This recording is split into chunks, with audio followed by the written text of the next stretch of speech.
is Tarik Talk. Your host, Tarik Mendez, takes you on a journey with guests from all around the world. Broadcasting around the world. Around the world. This is Tarik Talk.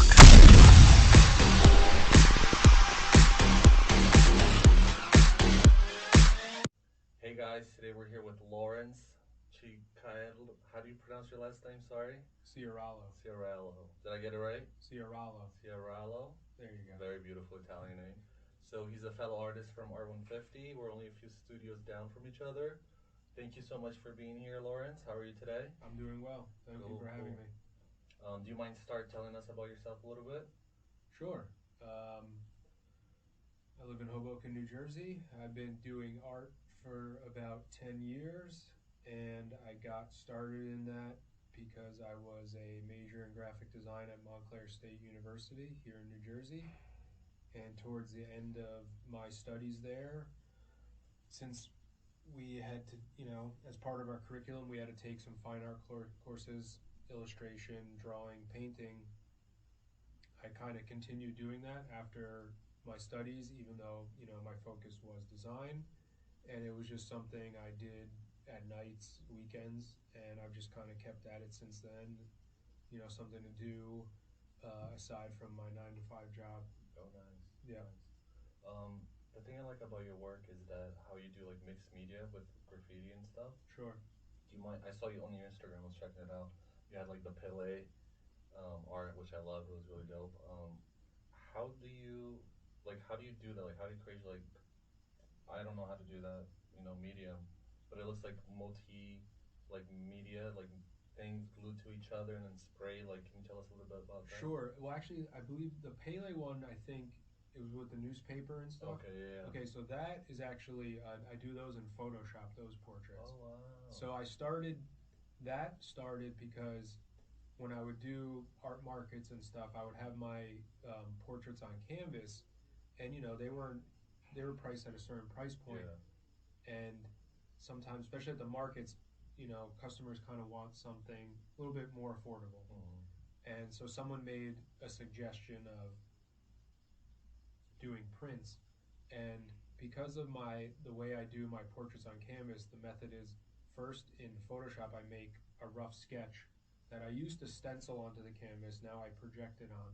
Oh, wow. So what I did was I would take that Photoshop file, and initially I just would print it onto that standard kind of legal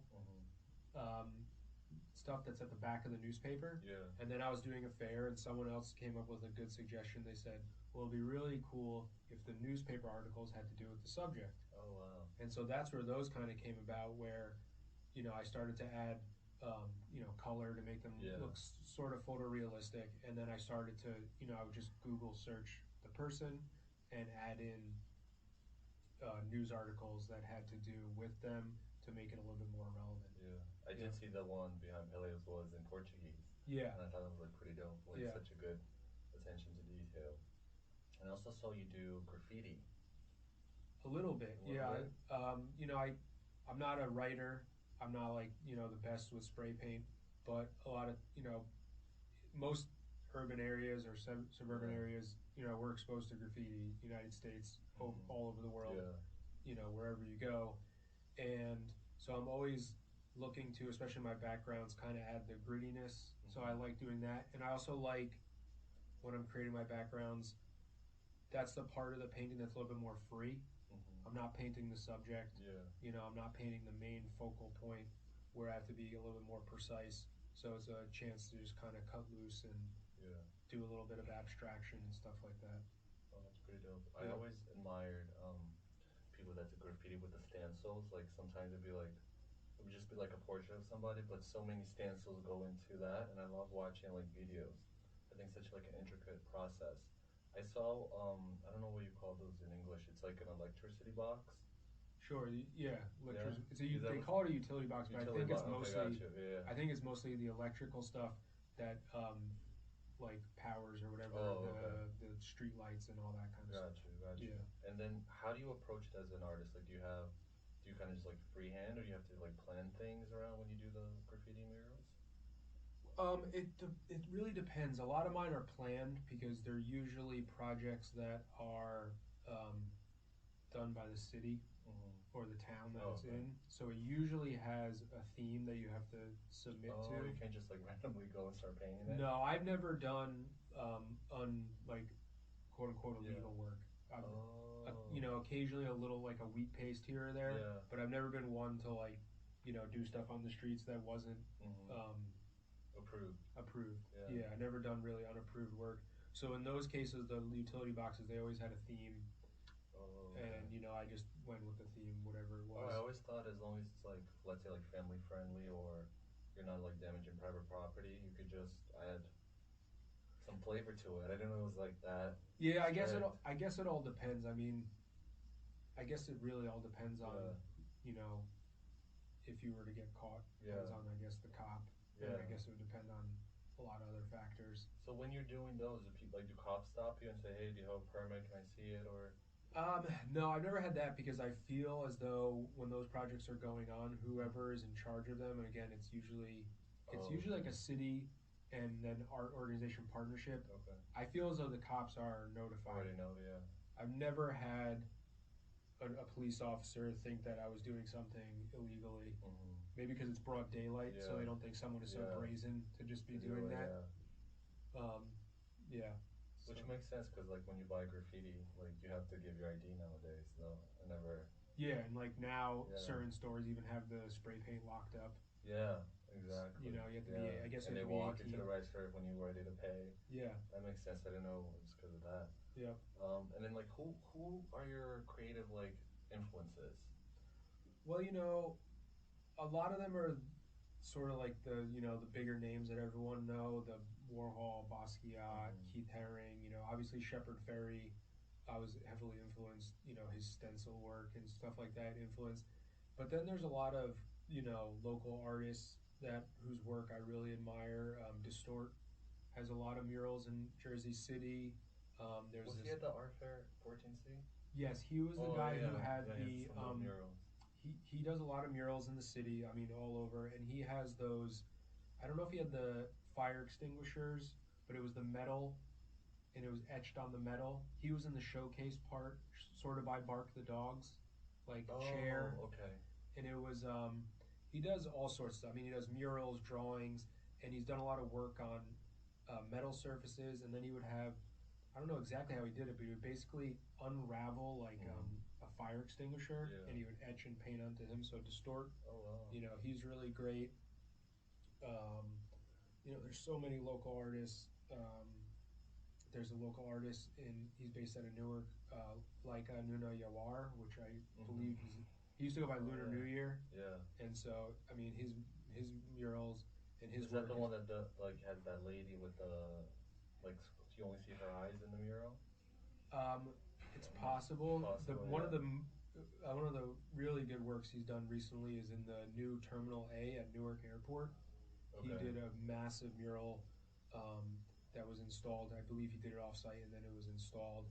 And it's all about sort of, you know, it's an airport, so a lot of it has to do with the immigrant experience. Yeah. I mean, Newark's a big city for immigrants, and also, you know, how it's the ancestral homeland of the Lenni Lenape tribe. So there's a lot of that in there. His work, you know, is really inspirational. There's another artist comes to mind is Brittany Williams. I believe is her name. She did a portrait of Michelle Obama in Newark, a mural. It was really good. There's another artist, Gaia. He's done work all over the world. He's a really incredible muralist. I mean, his work is photorealistic, and it's just what he does with spray cans and rollers and brushes is like it blows my mind. You know, and I mean, a lot of the artists in 150, I really enjoy seeing a lot of the work created there. You know, the artists that I showed with at 14C, Fabrizio, Kirk Bray, Lucy Rovetto. You know, I really enjoy their work. You guys had a beautiful booth. Yeah, I mean, it was a good opportunity. I really appreciate it. It was really nice to show work alongside those talented artists. And, you know, it seems like because of where we live, there's no end to the amount of artists. Yeah. Whether they have a following and they have, a certain amount of fame or not, there's just so much good art that you can really take in and be inspired by. So it really doesn't end. Thank you for sharing that. And then, what's your creative process like? Are you like a night person or a morning I used to person? be. I was definitely like when I first started. Yeah. I was definitely a night person. Um, Out of college, I got a job as a video editor, Oh, cool. and so I would do that, and then I'd come home, and the routine was usually I come home, I would like exercise, and then I would just at the time I was still living at home with my dad, Mm-hmm. and I had my basement room, and I set up like a small little Oh, studio. that's dope. Yeah, so he was really supportive of it, and I would just kind of work. He would always get concerned because I would forget to eat dinner. That means you're in the zone. Yeah, so I was in the zone. So I was definitely a night person then, and when I moved to Hoboken just over 10 years ago, I had a studio in the Newman Leather Building. My friend I sublet space from him, and so I did again always working on the weekends and after work, and then I really became, I guess, around the time my daughter was born, 2 years ago. I started to. Congrats on the baby. Yeah, thank you. She's great. Real blessing. That's when I started to transition. Yeah. You can't be working overnight. Yeah. So then I get less time in, but I usually get one Saturday, one day a week, usually a Saturday, all day in there. So I'm more of a daytime worker. I don't know if it's changed my process. The only thing that's changed is you can when you didn't have other obligations, you could really focus on a painting. Yeah. Even if you had to go to work, right? You knew you could come home and work on You it like that night. control your time. You can control your time. Now I know it's usually one day a week. Yeah. So it's like if you're ever lucky, right? yeah. So sometimes you can't get there. It's definitely a different process of approaching the work, coming back to it, feeling like you haven't really seen it in a little bit.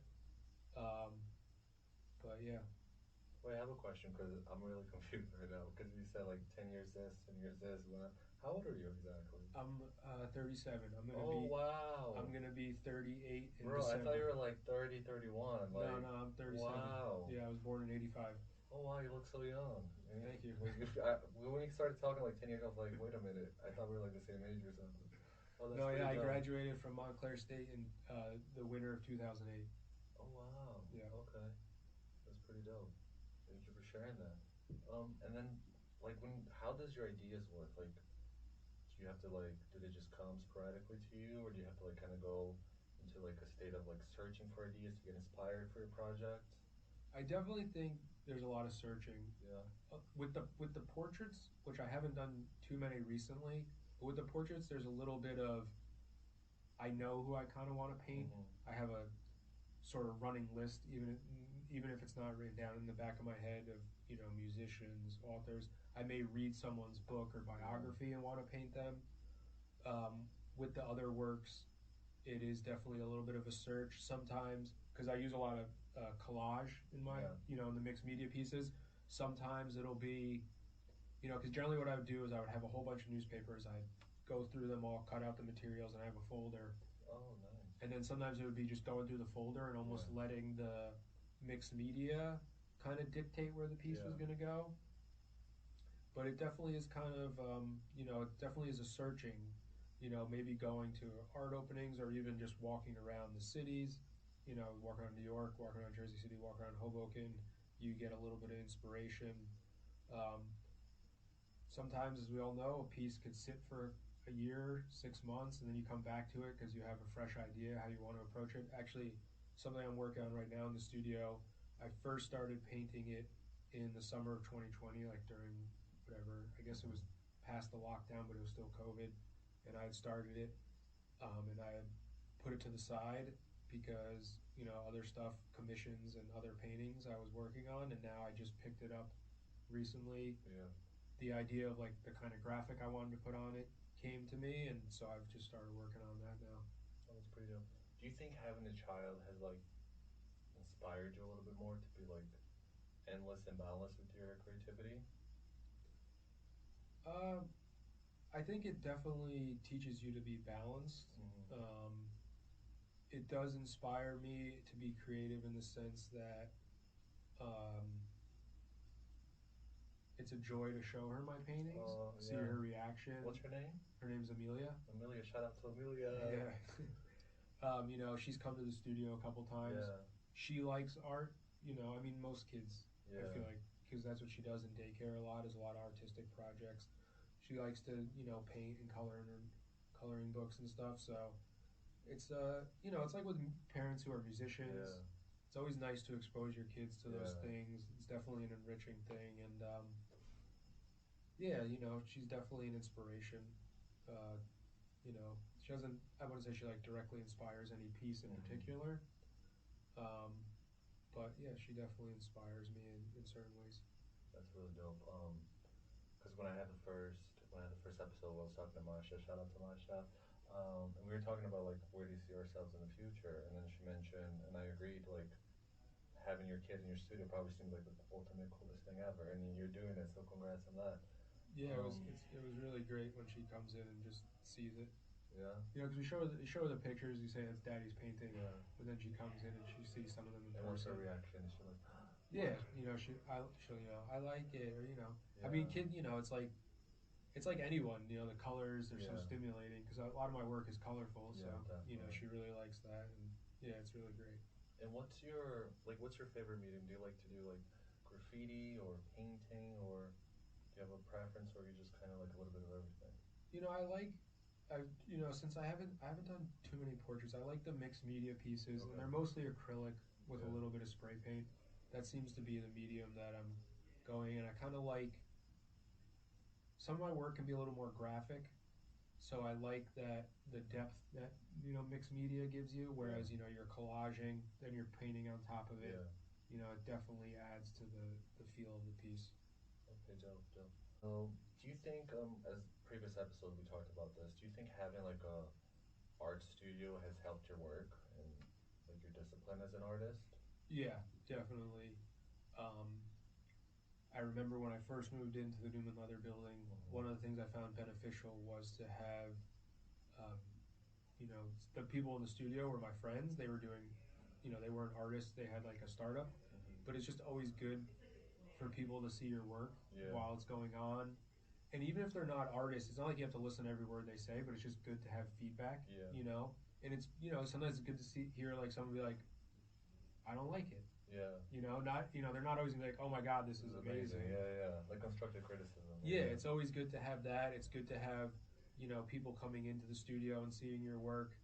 It's good to have that sense of community. That's what that's why, I mean, I know we're our studios and, everyone's always in there doing their work. But that's why I like 150 Bay a little bit, because it is an artistic community that's growing. And, there's always going to be people seeing your work. There's always people you can bounce ideas off of and stuff like that. Whereas like, when I was first starting, I was in my basement by myself. So I'd have to invite a friend over. Or as my dad would see my work. So it's like you don't have that same thing, of other artists and just, random people coming through the building. I do think that definitely helps a lot. I mean, there was actually a period between going to 150 and when my old studio, I did work in my apartment, out of my apartment, and I don't know if my creativity was stifled, but it was. I mean, it was only my wife that would see my work. Okay. She was definitely very helpful with like being like, giving a critical eye to it and stuff like that. But it's only one person. And you are kind of you're by yourself working, and it's to get people in there to see the work. You're not going to get that where you are in a studio setting. So when you're working art, and like if people come talk to you, are you able to not get distracted? Like, do you like that kind of like engagement and speaking with people while the work is going on, or do you kind of prefer to show it like after it's finished, or? It's interesting because when I've done like my public art, the murals and other things, you have to talk to people. That I don't mind. That's actually one of the reasons why, one of the things I really love about doing murals and public art is the interactions you have, the compliments, talking to people, taking a break, seeing what they, hearing what people think. When I'm in my studio, I like to get in the zone, and I guess it's more like when I invite people in or when we have events. Okay. Because when I first moved in, I didn't have anything over my windows, and it was almost like a fish in a fishbowl kind of thing. Where like sometimes there'd be people walking through, and like they'd be watching you work. And I remember I wasn't anxious, but it was like a little uneasy. Yeah. And then But- I'm like, oh, come in, and then you talk, and then Yeah. So I guess it depends what stage I'm at in the painting. What part of the day it is. Yeah. If I'm like, because if I'm deep in concentration, I'm not getting out of the zone. Yeah. But if it's maybe I'm taking a break, having some coffee or whatever, I'll talk about my work. So Yeah. it kind of varies. And when you're working on a project, are you the type of person that like you have to keep working on it till you finish, or are you able to like, okay, let me stop for today, come back tomorrow refreshed? Yeah, I Like, can. What's your process like? Yeah, I can definitely stop. I used to be a little bit more like want to get this finished, Mm-hmm. obsessing over Yeah. it. But I found in my case, I'm sure this happens with a lot of artists. In my case, was like those are the times where you maybe overwork something, Yeah. or you do something that you're like, Less is more. yeah, why did I do that? Yeah. And then you end up doing more because then you have to fix something. It's like downhill from there. I feel like most artists, so many artists I talk to, Yeah. they go through that where the hardest part is stepping away Yeah. because you're always looking at a painting. You always feel like unless it's like a set thing. Yeah. Portraits are a little different, whereas like it's the person. The other ones you always feel you can add this, you can add that. Oh, can I get this line a little Mm-hmm. crisper, so on and so forth. I've definitely gotten a lot better at being able to just put the brushes down, and you come back, new day, especially when it's not a commission or anything. Yeah. So I don't have a deadline. Mm-hmm. So yes, I want to get it done because I want to show it, and Yeah. have it maybe submit to gallery shows and stuff like that. But there's not that urgent need. Yeah. Like, oh man, you got to get this done right now Yeah. because you can't force those things. Yeah, that's pretty dope. Yeah. And what's the longest like artwork that you spend like time creating on? Probably some of the murals. Murals? Yeah, because just the scale of them. Yeah. The one in the Laurel Hill one in Newark, and Is it still up? as far as I know, Yeah. Okay. I know that there was the building that it was on was vacant. I know there was a fire in the building, but the wall Okay. was intact. That was years ago, and I know that the portrait of Laurel Hill didn't get tagged like the background did, Yeah. which I actually was like, oh, they didn't tag over the portrait, so that Yeah. means they like the portrait. I believe it's still up. So that one, and just because of the size, Yeah. they take a month or so. Yeah. Oh You wow. know. I didn't know it was that. That's Two, pretty dope. yeah, 2 or 3 weeks, I'd say. And now speaking with you, I'm like get into like the mind of a graffiti artist. Do you guys have to like step all the way back and then go close to it and step all the way back, or? Yeah, I Yeah. mean, especially I've a number of my larger murals have been portraits, so Okay. yeah. Now in that case, no, yeah, and then you're on I've never had to do ones where you're on a scissor lift or on Okay. scaffold or anything. Yeah. They've always been like 16 feet or less Okay. tall, so Yeah. I've been able to use a ladder. But yeah, you gotta. It's definitely it's like a Yeah. new experience because it's a bigger canvas, right? And it's not like in the studio where you're working on a small area. You step back, Yeah. go in. You gotta get off the ladder, look, Yeah. and it's always and you don't know how a surface is going to respond. Oh, that's true. Yeah. All the surfaces are different, so Yeah. it's always a learning experience. Yeah. That's also a thing I find fascinating about graffiti murals. How people, before they even get to painting or graffitiing, like how much, what do you call like in English, like the white part, the prime, how much you have to prime the Yeah. surface. Yeah. I always found like that fascinating. And then like I like watching like, documentaries of, and I remember this guy talking about like the quality of the type of the brick, because some bricks absorb a lot of the paint, some Yeah. doesn't. So it's like, and I thought that was like so fascinating. Yeah. That's pretty dope. Yeah, and then there's the unknown of you prime a wall, and there's been times where there's like multiple layers of primer, so some of it starts to peel off. There's all sorts of variables that when you get out there you kind of you get acclimated to. I mean, I'm still kind of consider myself learning when it comes to murals because Yeah. I've only done half a dozen. Yeah. So it's still something that I'm learning and getting a hang of. In Well, that that's pretty sense. dope. Yeah. I hope to see something really dope for JCast this year. Yeah. So if what do you call I think JMap or JC Map. yeah, JC Map. Yeah. they're listening, hopefully reach out to Lauren so we can get a dope ass mural. Yeah, I mean, I've done a couple for JC Map Oh, cool. when they first started. I don't remember exactly what year they started, but I remember when they started out. And you know, special thanks to Brooke Hansen. She definitely gave me a lot of opportunities when I was, you know, first getting into murals, and when they were, you know, just starting up. Yeah, I've done ones in a couple of the parks here, on Bergen Ave near McGinley Square, and yeah, I mean, what they're doing in the city is really great. I mean, they got local artists, international artists. It's really, you know, it really brings a vibrancy. So Yeah, they have a pretty dope program.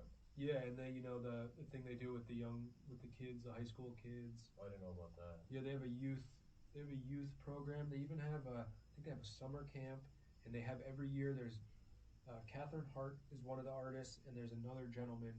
They've done multiple. I guess they're on the high schools. One is on Okay. Ferris High School, right on Columbus, by the overpass. You know where Oh, 78, okay. like the Yeah, Turnpike yeah. extension. There's a high school right there, Okay. Ferris High School. They did one. I think it was last summer. Oh, nice. So every year they've been doing that, which is really cool because it's artist led, and I'm sure the artists help in a certain way, but Yeah. it's the kids paint the mural. So that's it's like a collective of. exactly, Oh, yeah. that's pretty cool. Yeah, that's a really great program they do. They even made a documentary about it one year. So yeah, they do a lot of. Yeah, I forget. I can't recall what the documentary is called. I believe it was before COVID. I want to say like 2018, 2019. Yeah. Yeah. I have a question. Going back to a young Lawrence, if you could go back, that's how I always find fascinating to ask. If you go back to your younger self, just like walk in whatever studio you were like 20 years ago or 10 years ago, what's an advice you would tell yourself? Well, the funny thing is, 20 years ago, I didn't do too much art. No. No, I did. I mean, it's interesting. Growing up, my brother's a drummer. He's a musician. Oh, wow. Well, he has a job, but Yeah. he's a drummer. He was the artistic sort of one. Like from the time he could walk, he wanted a drum set. And from the time I could walk, I was a sports guy. Like Oh, wow. basketball, soccer, baseball. You know, I did all that stuff. So it wasn't really until I was going into college that I mean, I did art. You know, I loved to Yeah. draw as a kid. I did art classes, and you know, up until high school. But it wasn't until I was going to college that I got into design, and then therefore design, I got into art. So I guess the thing I would say 20 years ago is you don't know what the future holds in the sense that, like, you know, 20 years ago or even, you know, 30 years ago when I was like 7 years old, like I wanted to be in the NBA. Yeah. You know, I was like, I want to be in the NBA, you know, or I want to play soccer or whatever it was. But, you know, 200 people make the NBA, whatever it is, right? Like, so it's like winning the lottery. So I would guess you know, you don't know where it's going to take you, because I didn't think I would be an artist probably back then, or, you know, doing the kind of paintings. I mean, our work evolves. My work's evolved even from when I started painting 10 years ago. And so, you know, I guess never, you know, close yourself off to an idea or opportunity or think you can't do something, you know, because I can definitely paint and draw a lot better than I did or even would have thought I could, you know, when I was like a teenager, because I wasn't even thinking about that. And, you know, I'm definitely, you know, better than I was 10 years ago. So it's definitely a kind of a thing where, you know, stay open to things. You can always do something new. You can always reinvent yourself in that sense. That's pretty dope. Yeah. And do you think your love for sports has like influenced your work? Because I see a lot of athletes sometimes in your work. Yeah, definitely.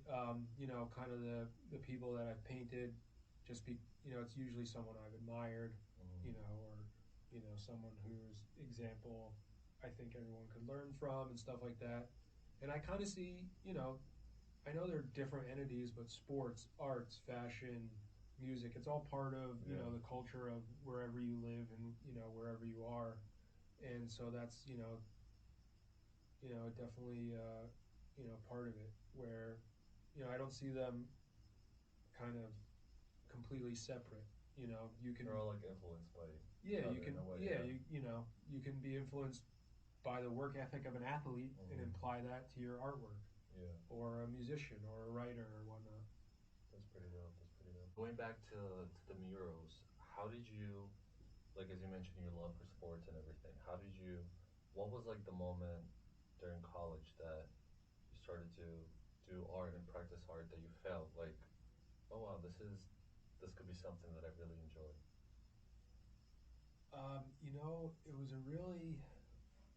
It was towards the end of my studies. I was getting close to graduating. I remember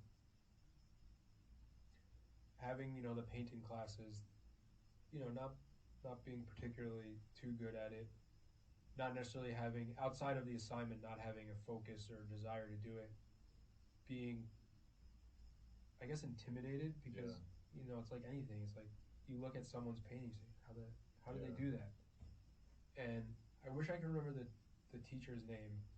He wasn't my professor, but I was early to a class, and so I was waiting. It was in the drawing studio, so my friend was there. I was talking to him, and I'll never forget this professor was talking to one of his students, and he said, "Don't get intimidated. Just remember, it's pigment next to pigment." Oh wow. And that's all it is. Yeah.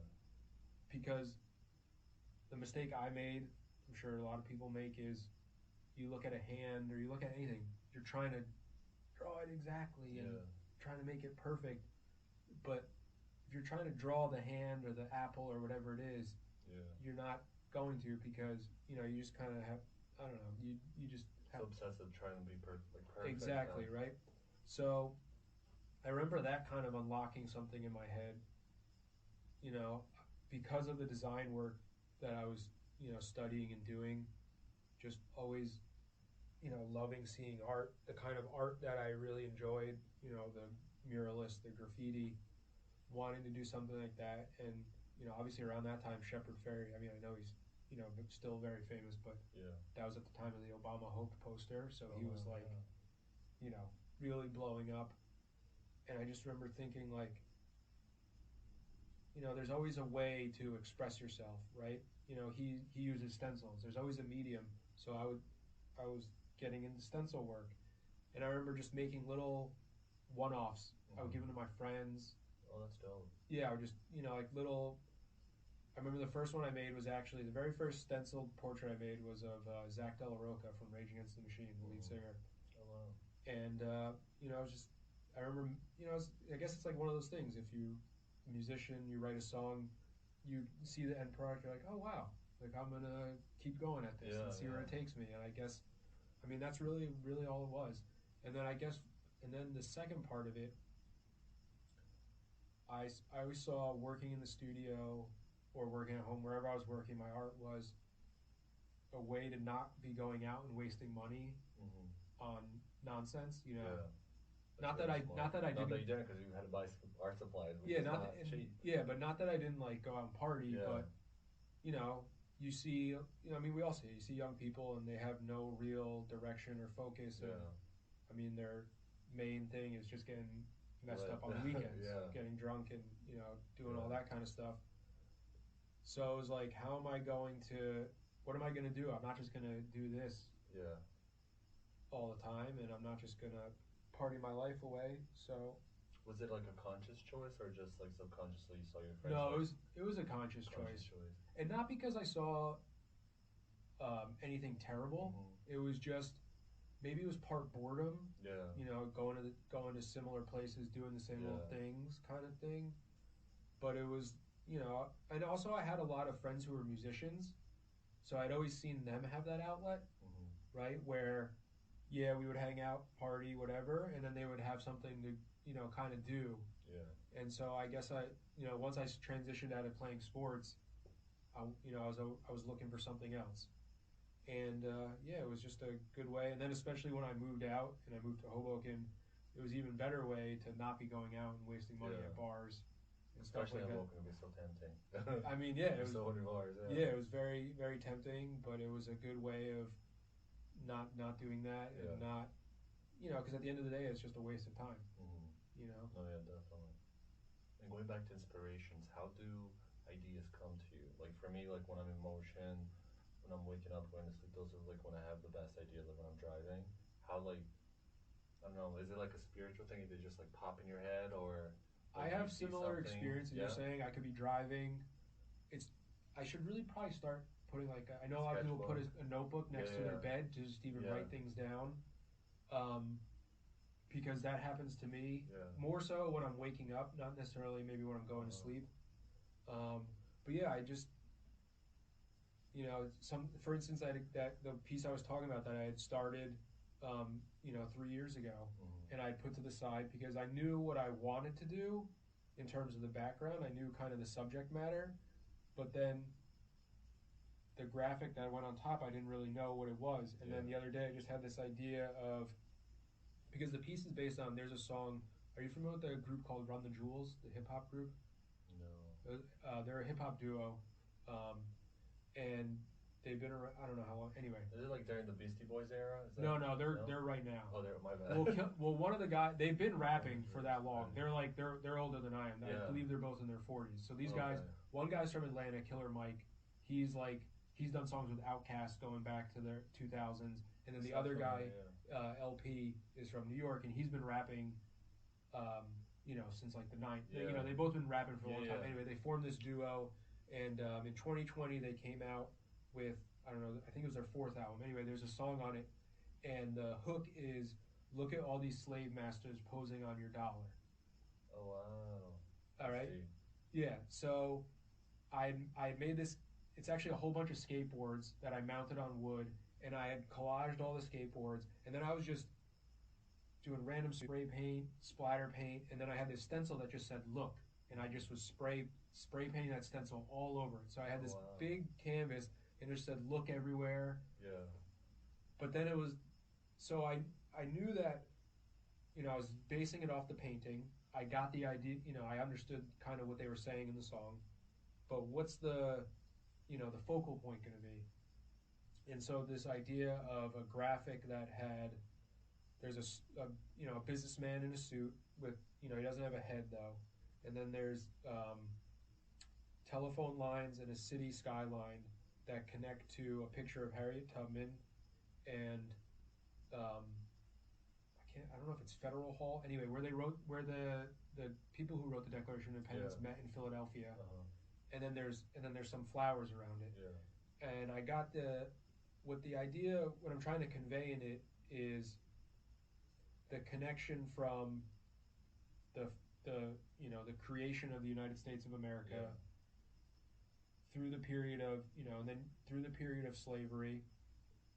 And then the connection to the, I guess you want to say, modern times, which is represented by the power lines, the city skyline, and this gentleman in a suit. And it is I can't think of the word. It's kind of, oh man, I wish I could think of the word.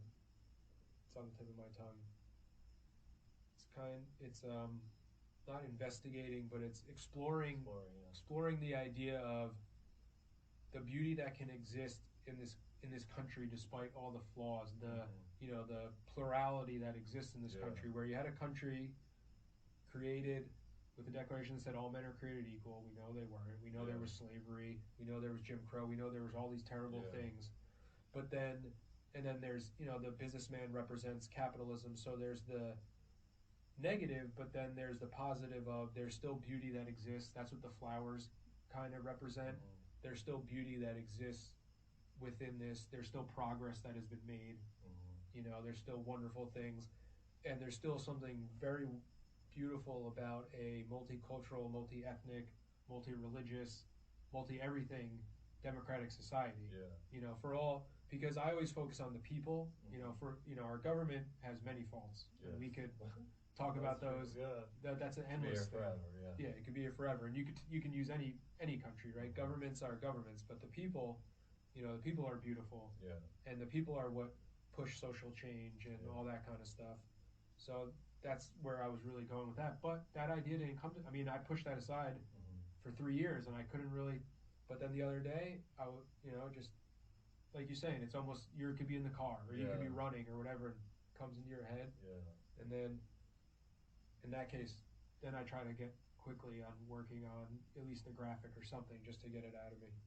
That's pretty dope. Is the work finished? Because I'd love to include in like the no. Instagram. No, it's still a work in progress. No rush. Yeah, but I bet it would be like really, really dope. Yeah, I'm hoping to have it done you know, in time for anything that happens in the fall, Yeah. like J-Cast Oh, or anything cool. like that. Yeah. And Yeah. those are the ones on the skateboard you mentioned, Yeah, right? it's on the That's gonna be skateboard. dope. And you had 3 of them?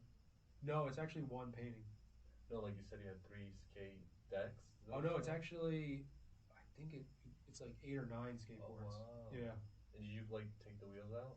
Yeah, the wheels are. I took. Well, actually, what it was when I first started painting, I did some paintings that incorporated skateboards, and I had some friends. They were skateboarders, Yeah. and so anytime they had a deck that they were going to throw away, I just said, "Give it to me." So I actually, that was another thing. I had these skateboards in my studio for so long, and I Oh, never that's cool. had done anything, and so then, you know, COVID gave us a lot of time to work on stuff. So Yeah.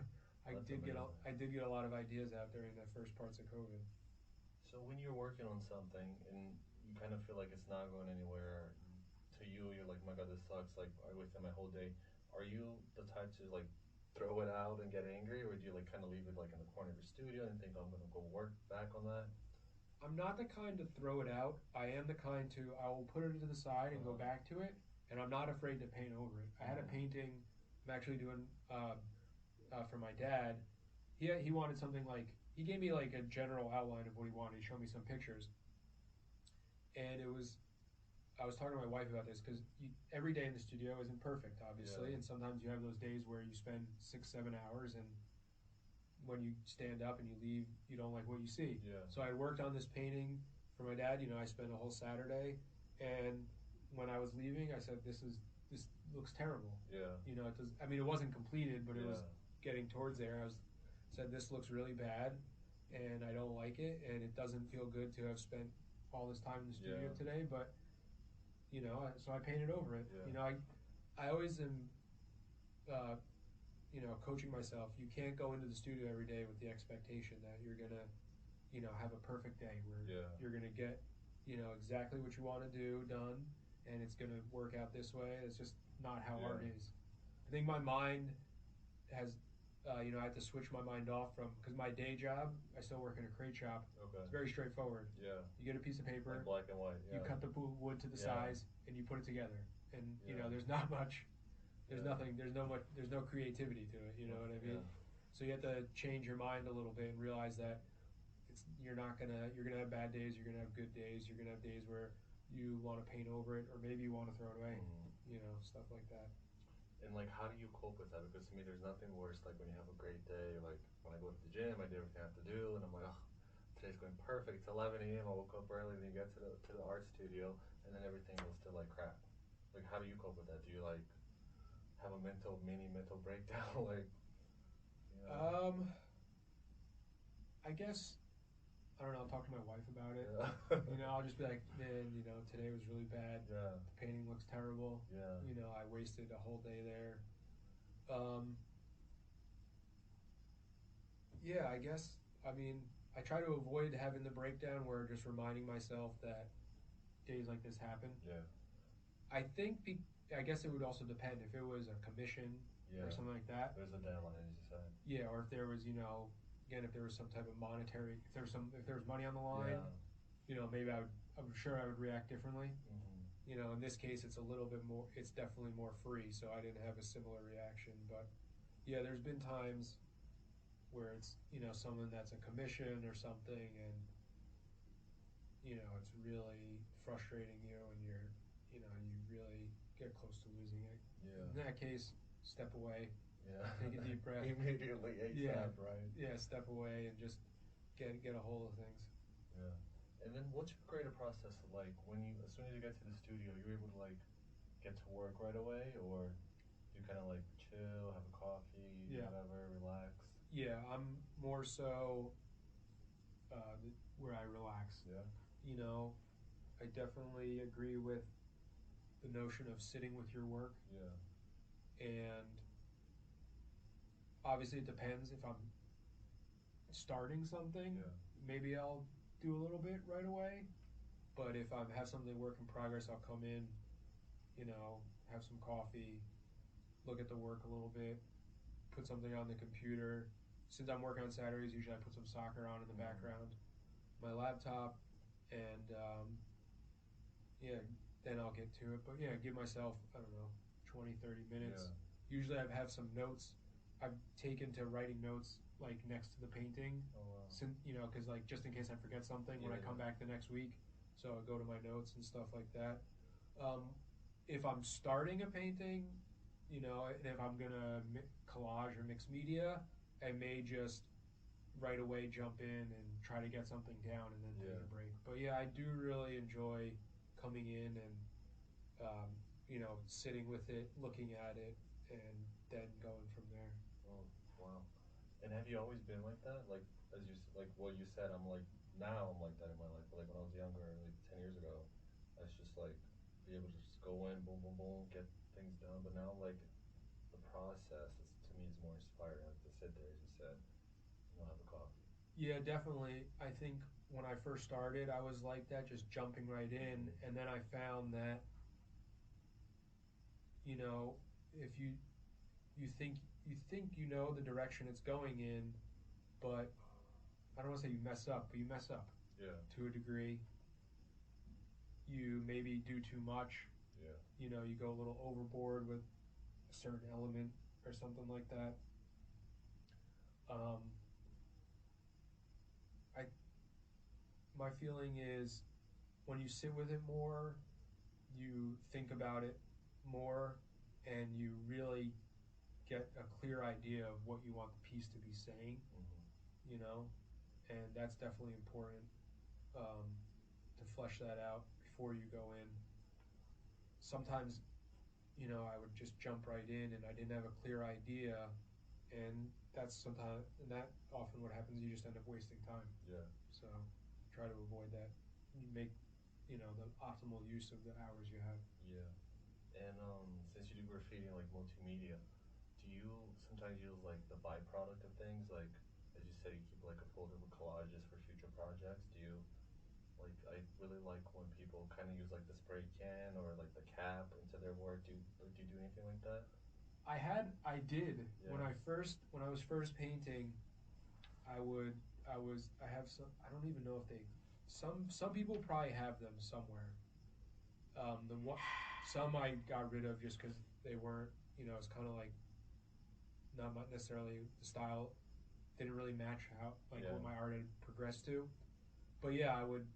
A lot of some of my early pieces, I just had all sorts of found objects or my stuff, just old shoes, and I have a few 3 or 4 pieces where I would attach it to a canvas or a piece of wood or whatever, prime it, and then just abstract, and it was spray cans, old records, CDs, Oh, that's pretty dope. bottle caps, spray paint cans, fake plastic flowers, all stuff like that. So yeah, I have not done that in a while, but I used to do that a lot more. Yeah. And in like terms of your work, are you like consciously thinking when you're creating, when you're not creating? Like, are you thinking like, oh, in 10 years I wanna like, are you trying to like always learn something new or just make what you do better? Like, do you think, okay, in 10 years I want to do this, or in 10 years I want to do like, I don't know, build a house and have it like, like a functional sculptural graffiti type of whatever? I think that I feel like I want my work not to be confined to a certain thing, to a certain. I mean, we all have a style. Yeah. But I don't want to confine it to it has to be this or that, or it has to look exactly like this. I think we all make plans. 10 years I'm going to do this. 5 years I'm going to do that. They generally you generally have to change those plans and something else comes along. But I don't have the desire to like confine my work where I only am going to paint in a certain style or a certain type of painting.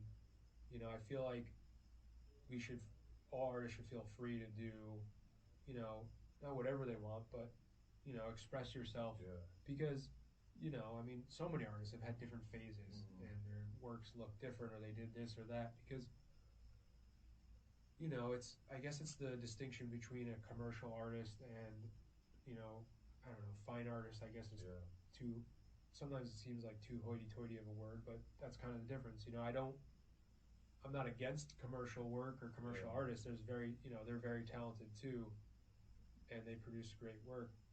But I don't want to get stuck in that lane where I'm only doing the Photoshop, portraits, or I'm only doing this or that. I want to leave it open to explore new things. I mean, you can see it in a lot of artists too, where they're always exploring new surfaces, new materials, different, because there's always new ways of mark making, because that's all it is. It's mark making, Yeah. So there's always a new way, a new thing to explore. And what do you do like when you have, I don't know like the right word or term for the art world, but like what do you do when you have like writer's block? Do you like reference your old work? Like do you ever go back and try to get like some vibes off of that? Yeah, I do that. It's a really good question. I do that. I do go on like social media and stuff and look around. The thing with that is I don't want to be too influenced where I'm making something that is A copy, kind of. a copy, or you see a lot too is like people say like, oh, this is inspired by, but it's really sort of like a bootleg, or a copy. Sometimes it's like a subconscious copy that they don't even realize until you're they don't realize it, and they're like, oh my god, you're right. I try to avoid that. So that's why I don't. I mean, I enjoy looking at work, but I want to avoid maybe biting someone's idea. So I'll go look back at old work. Maybe I'll read a book or something. Something to give me inspiration. A lot of times I don't do it as often now, but a lot of times just going out. We live in such a this densely populated area. You just get overloaded with information, visual information, everything. So that definitely helps, just going out there, because you can never tell what's like you say, things pop into your head. So you could be walking on the street, see someone, see a car, I don't know, see anything that just says, oh man, I'm gonna do that now. So that's the one thing I really like about, one of the aspects I like about living in a an urban, densely populated area is there seems to be a never-ending stream of things that can inspire you. I also do think it's okay when you have writer's block to just sit with it and not feel like you have to. I forget, can't remember who it was, but an artist was talking about that on Instagram. It was like, I just sit with it and it's okay. Wait, is that? I just saw some, like I had like 10 people send me this video. Is it like? And I feel like it's like this spiritual universal thing because everybody's talking about. Is this like the guy that's like black and white, and he's talking to somebody off camera? Because he said, "I just got that." It might be. What you said. Yeah. I don't remember. I did see it. I did see it on Instagram. Yeah. But it wasn't too recently that I can recall exactly what it was. But it was something like that. Saying just sit with it and let it be. Let the writer's block be. You don't feel the need that you have to create something. It'll come to you. Because that's part of it. I think. Because this is something else I saw on social media. I don't know if it was the same account. It was like we have, artists. Maybe we have the tendency to adopt sort of like, because we live in a capitalist society, because we live in New York, where it's like you got to produce all the time. We get that in our head where it's like, all right, I'm done with this painting. What's the next one? I'm done with this. What's the next one? But that's not always how art works. I mean, think about like musicians. They write an album, and they go tour. They play that album, and then they don't go back like in 4, 5, 6 years. It could be it could be that amount of time. So,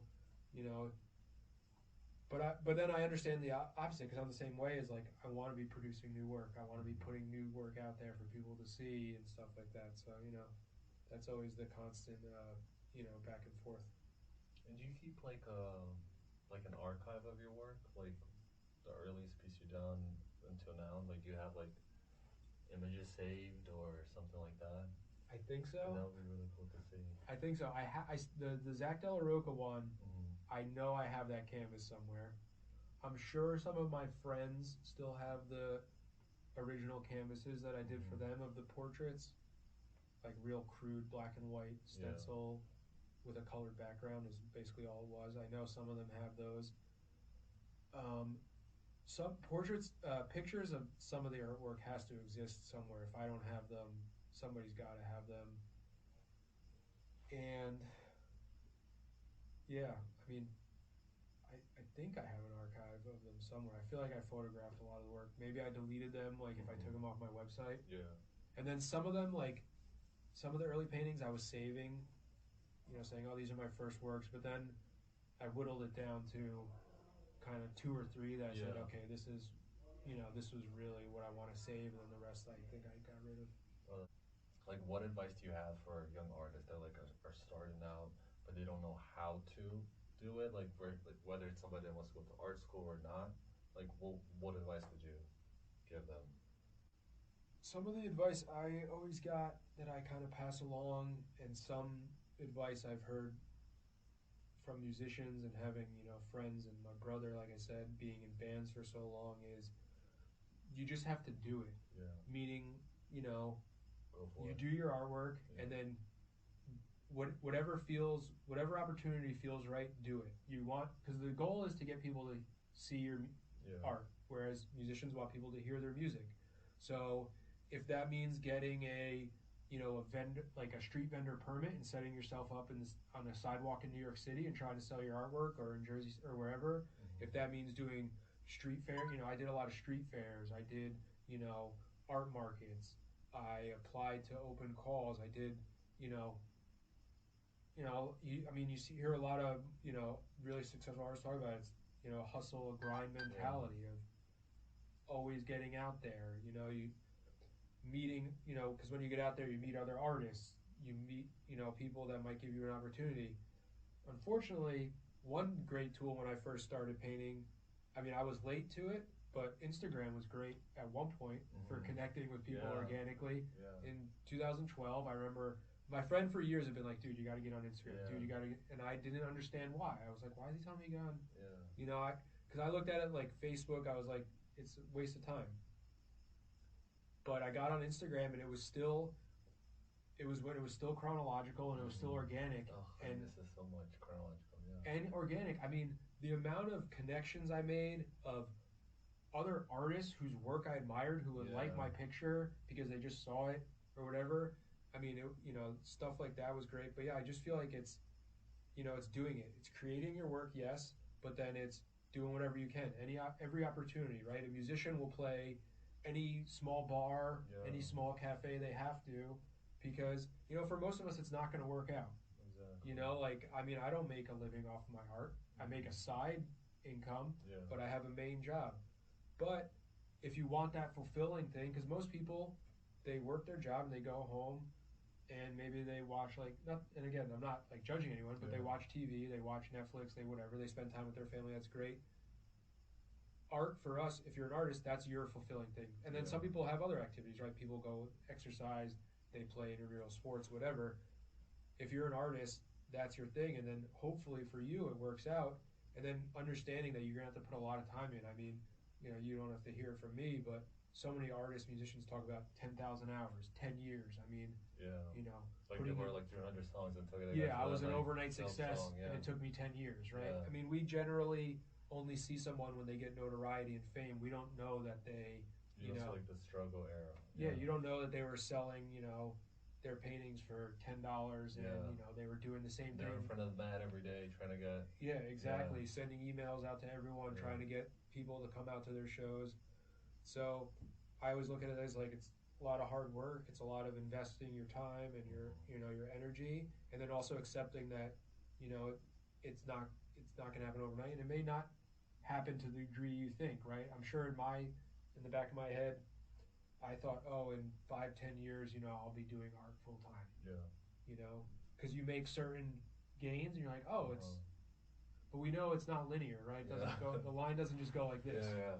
No, but like, do you ever go back like to yourself, like with yourself, and you think, wow, like when I was this age, I really thought like 2-3 years. I worked this hard every day for 6 months. Boom, I got. Yeah, this. no, I thought it, and you get like an opportunity. You're like, oh, this is the first step. Yeah. Right. There was a nonprofit that I worked a lot with in the city, and they used to do art auctions every year, and so I was working with them, and then they would solicit work, and so I would donate a piece, and I was in shows with these big artists who I looked up to, and I was like, oh wow, this is like the first step in. It doesn't work out that way. I accept it, and I keep doing it, because at the end of the day, artists, creatives of all kind, you do it for yourself, you do it for the audience, but you also do it for yourself, right? A guitarist or a poet or whoever is going to write poetry, whether their book is getting published and is a New York Times bestseller or not. I'm going to paint whether it's in a nice studio at 150 Bay or if it was in my dad's basement. I'm going to paint it, no matter what. And I'm going to paint for my whole life, whether I get any type of notoriety or whatever. So, I mean, I've heard so many musicians talk to me about this, is like, you don't do it for that, and you don't do it with an expectation. You do it because you love it, basically. Yeah. So you definitely have to love it, and, be willing to invest that time, and, I hope it works out for you, because that's the ultimate reward.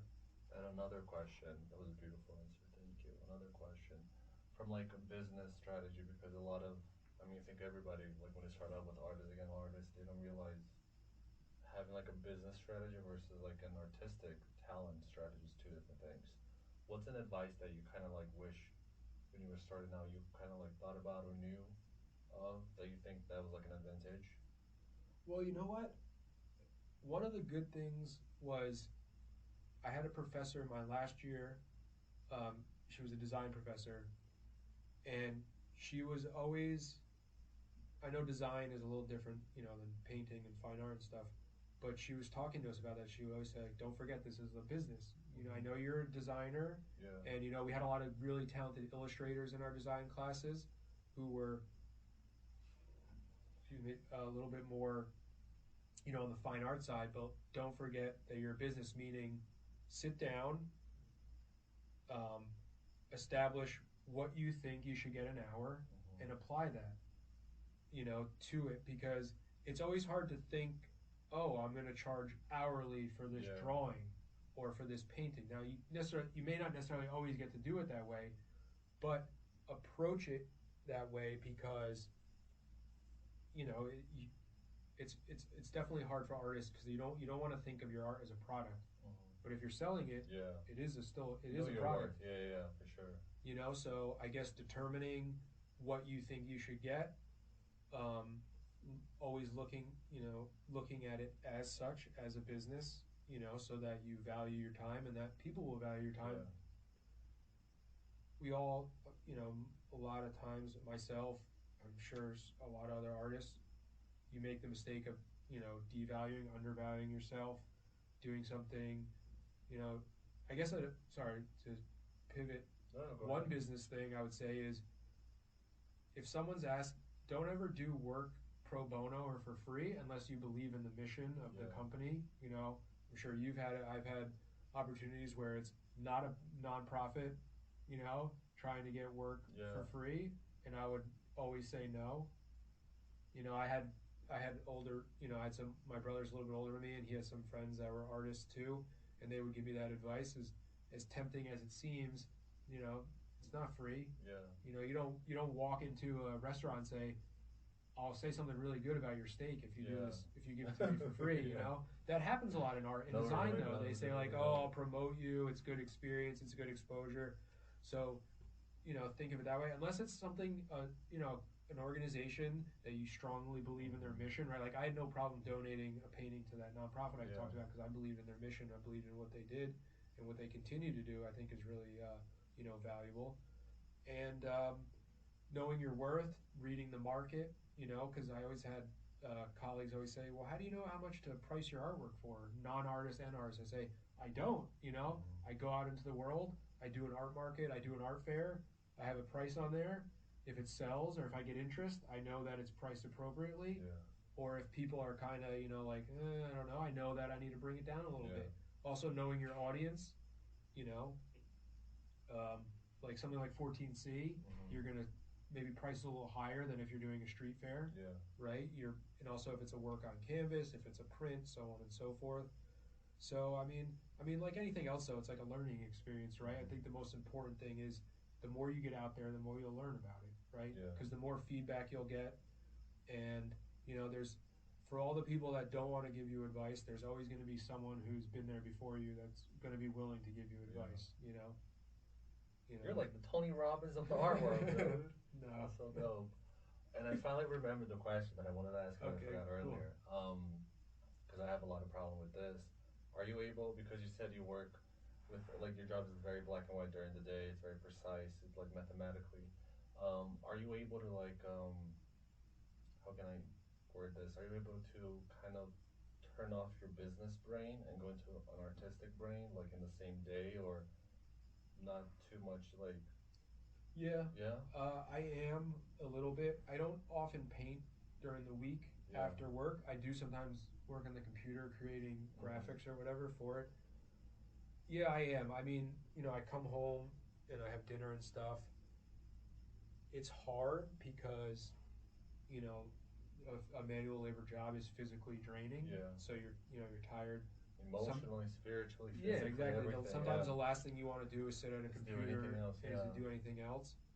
But again, it's one of those things where you kind of got to push yourself into it. And then also, I do push myself because it's a rewarding, um, you know, expression of my talents and and it's creative, whereas during the day it's very robotic. It's not really creative. I mean, yeah, I'm working with my hands, so there's there's something redeeming in that, but it's very, repetitive, right? It's not too new, so, um, yeah, I can do it. Some days are more difficult than others, because it's a really hard thing to kind of switch that creative mind on, especially when it's time constrained, right? Yeah. Because I mean, we all deal with it. You can't be like, okay, now it's Yeah. creative time. Yeah. Like, I can't. I have to do either like business day or art day. yeah, no, I totally get that because it's a different mindset, it's a different approach, it's different everything. Do you have anything coming up that we can like look forward to? Yeah, actually, on May 11th at Art 150, we're going to be having an art crawl. We've been doing these, I guess, 4 times a year. All the artists on the second floor at 150 Bay Street are going to be opening their doors to the public. There's also a gallery space that will be exhibiting work from artists within the building and also from other organizations. And I know Departed Souls, the brewery on the ground floor of 150 Bay, will be having a cash bar. A cash bar, guys. Yes. That's beer. Yep. And, it really should be a really good time. We've done, I think, 2 or 3 of them already. And we just continue to bring more people into Art 150 because there's a lot of good stuff going on there. May 11th, 5 to 9. Get the word out, please. That's right. I forgot the time, 5 to 9 p.m. And everybody come on out. Yes, please. And do you mind sharing your website and Instagram with us? Sure. My website is lawrenceciarallo.com. That's